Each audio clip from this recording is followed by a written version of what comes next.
আসসালামু আলাইকুম। এখন আপনারা যে কয়েনটি দেখতেছেন সেটি হচ্ছে বাংলাদেশি ৫ পয়সা কয়েন। এটি হচ্ছে ১৯৭৩ থেকে ৭৪ সালের এবং সাথে যে নোটটি দেখতেছেন সেটি হচ্ছে ভারতের 1 রুপি নোট ১৯৬৩ থেকে প্রায় ৬৫ সাল পর্যন্ত ব্যবহৃত করা এবং খুবই আগের এই নোট। ২০২৫ সালে কীভাবে আপনারা এই নোটগুলো বিক্রি করবেন সেই বিষয়গুলি আপনাদের জানাবো। অনেকেই বিক্রি করতে চান ৬০,০০০, ৭০,০০০, ৮০,০০০, ৯০,০০০, লাখ লাখ টাকায়। কেউ এরও চাইতে বেশি টাকায় আশা করেন যে এগুলো বিক্রি হবে বা বিক্রি করতে চান।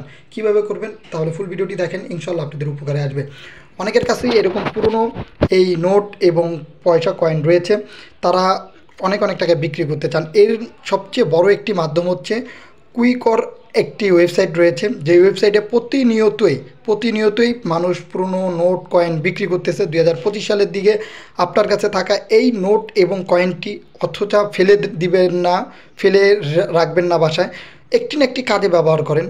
আপনারা যদি এই কয়েনগুলো বিক্রি করতে চান তাহলে এই কুইকর যে ওয়েবসাইটটি রয়েছে সেখানে আপনাদেরও লগ ইন করতে হবে জিমেল দিয়ে। তাহলে আপনারা জিমেল দিয়ে যখন লগ ইন করবেন তাহলে আপনারা সেখানে একজন মেম্বার হবেন।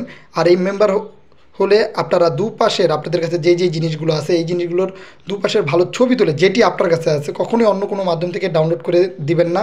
নিজের থাকা জিনিসগুলো ভালো ছবি তুলে সেখানে এটি কোন দেশের কত সালের সেই ডিটেলসটি লিখে দিবেন। প্লাস তারপরে আপনি কত টাকা বিক্রি করতে চান সেই অ্যামাউন্টটি, মূল্য বা ভ্যালু বা প্রাইস লিখে দিবেন। বিশেষ করে আপনি যে ভাষার লোকই হন না কেন, যদি বাংলা ভাষায় চান বাংলা ভাষায় লিখতে পারবেন, উর্দু হলে উর্দু, হিন্দি হলে হিন্দি, ইংলিশ হলে ইংলিশ, আপনারা যে ভাষায় ইচ্ছে সেই ভাষায় লিখতে পারেন। আপনি যত টাকা ইচ্ছে তত টাকায় বিক্রি করার জন্য পোস্ট করতে পারেন। যদি ধৈর্যশীলভাবে থাকেন অবশ্যই বিক্রি হবে। প্রচুর মানুষের কিন্তু এরকম পুরনো জিনিস বিক্রি হইতেছে এবং বিক্রি করতেছে। আপনাদের কাছে থাকা জিনিসগুলো ফেলে না রেখে একটু ট্রাই করতে পারেন। ২০২৫ সালের দিকে হয়তোবা আপনিও এই কয়েনগুলো এবং নোটগুলো ভালো টাকায় বিক্রি করতে পারবেন। যদি এরকম নোট কয়েন থাকে কমেন্টে জানাতে পারেন।